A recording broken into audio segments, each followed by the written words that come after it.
দাও লাভ দাও। ওই যে বাপরে, ভয় লাগতেছে, ওখান থেকে যদি পড়ে আমার মাথা পড়ে। এই যে একদম মাথার উপরে। আমাদের এলাকায় হঠাৎ করে অনেকগুলো হনুমান আসছে, তো প্রায় 10 থেকে 12টা হবে। তবে দেখো ভাই, একটাই বসে আছে, আস্তে আস্তে যাচ্ছে পোঙ্গা দুলাতে দুলাতে মেয়েদের মতো। আর একটাই গাছে আছে, দেখা যাচ্ছে না, ওই যে নড়তেছে। এই যে একটা কুত্তা আইছে, কুত্তা, হ্যাঁ এই কুত্তা আইছে হনুমানদের তাড়াইতে, কিন্তু বেচারা কুত্তা একা একা। আর এখানে হচ্ছে বানর আছে প্রায় 14 থেকে 15টা মতো হবে। ওই সাইডে একটা আছে, দেখা যাচ্ছে না। বেশিরভাগ বানর আছে হচ্ছে এখানে। এই যে ভাই, এই একটা বানর দেখো, এখানে ওর কোলে বাচ্চা আছে, ছোট্ট ছোট্ট বাচ্চা। এই যে এখানে আছে 3টা। এরকম অসংখ্য বানর এখানে আছে আজকে। এই গাছটাতে বেশি আছে, আর ওখানে ওই বাঁশ ঝাড়ে আছে অনেকগুলা। তো এই বানর গুলো আমরা সবাই আজকে দেখতে আসলাম। তো যাই হোক, বহু বছর পরে আর কি বানর দেখলাম এখানে। এই যে এই গাছ আছে, কি বলে এটা, নারকেল গাছ। নারকেল গাছের মাথায় আছে। যেহেতু এখন হচ্ছে আমের সিজন, তো আমের সময় এরা আসলে আসে এদিকে। এই যে 3টা বানর, ও আবার তাকায় রয়েছে।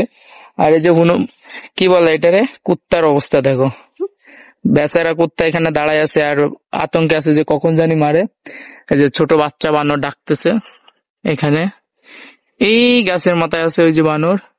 আরো কই কই আছে তার কোনো ঠিক নাই, অনেকগুলো আছে। যাই হোক এভরিওয়ান, এরকম কিন্তু অসংখ্য হনুমান আমাদের এদিকে আসে আমের সিজনের সময়, যখন আম গাছে মুকুল আসে বা ফুল আসে সেই সময়। আর বানরের ডাক দেখছো ভাই, কিভাবে ডাকে, এরকম করে ডাকতেছে। তো ওই গাছের মাথায় বেশিরভাগ আছে হচ্ছে ওই আম গাছটা, এই যে বড় আম গাছটা, আম গাছ এবং ওই বাঁশঝাড়টাই, ঠিক আছে।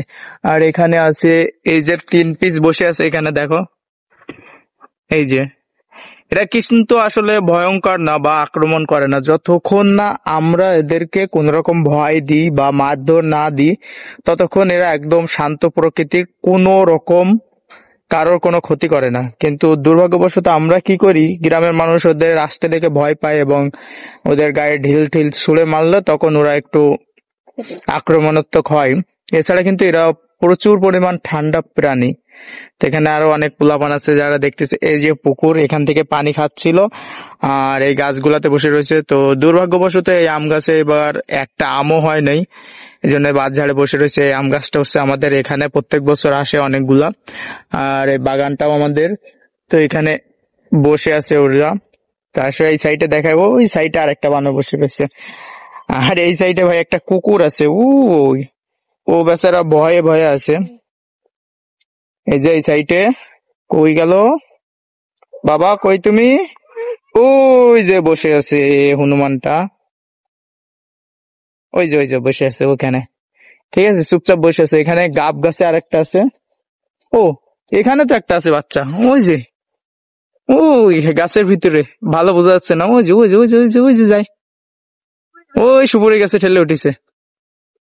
ও বাবা, এখানে গাব গাছের মাথায় একটা আছে, ওই যে ক্যামেরা দিয়ে দেখা যাচ্ছে না অবশ্যই, গাব গাছের মাথায় বসে রয়েছে। আর গাব গাছের পাতা তো অনেক ঘন থাকে, এই জন্য দেখা যায় না। ও বসে আছে ওখানে। তো আর এখানে বসে আছে, এই যে ধ্যানে বসছে একজন। আর বাঁশ ঝাড়ে আছে, অনেকগুলা আছে।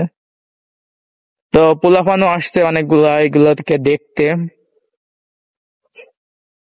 এই যে দেখি গাব গাছেরটা দেখানো যায় কিনা।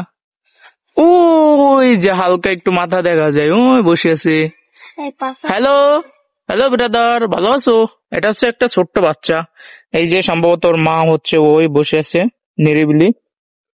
আর এখানে হচ্ছে বাঁশ ঝাড়ে আছে অনেকগুলা, বাঁশ ঝাড়ে মেঘনি গাছে, মানে এখানে যে পরিমাণ গাছ, সব জায়গায় মোটামুটি হনুমান আর হনুমান এসে বসে রয়েছে। তো যদি ভিডিওটা ভালো লাগে অবশ্যই লাইক কমেন্ট শেয়ার। ও ভাই, এটা কি সূর্যের আলোর জন্য দেখা যাচ্ছে না। ওই যে উপরে, বাবা, ওই যে মেঘনি গাছে মাথায়, ওই দাও লাভ দাও। ওই যে বাপরে, ভয় লাগতেছে, ওখান থেকে যদি পড়ে আমার মাথা পড়ে। এই যে একদম মাথার উপরে, আর একটু হইলে মেঘনির ফল পড়তো মাথায়। ওই এই যে আরো একটা গেছে, সূর্যের জন্য আসলে বোঝা যাচ্ছে না। তো যদি ভিডিওটা ভালো লাগে অবশ্যই লাইক কমেন্ট শেয়ার করবেন এবং চ্যানেলটা সাবস্ক্রাইব করবেন। আর এই বেচারা কি হয়েছে জানি না, এখানে চুপচাপ বসে আছে, কোনো কথা কয় না। তো যাই হোক, আমার মাথার উপরে আছে, একদম এই বরাবর উপরে। তো ভয় করতেছে। ভিডিওটা দেখে যদি ভালো লাগে অবশ্যই লাইক কমেন্ট শেয়ার করবেন এবং চ্যানেলটা সাবস্ক্রাইব করবেন। আল্লাহ হাফেজ।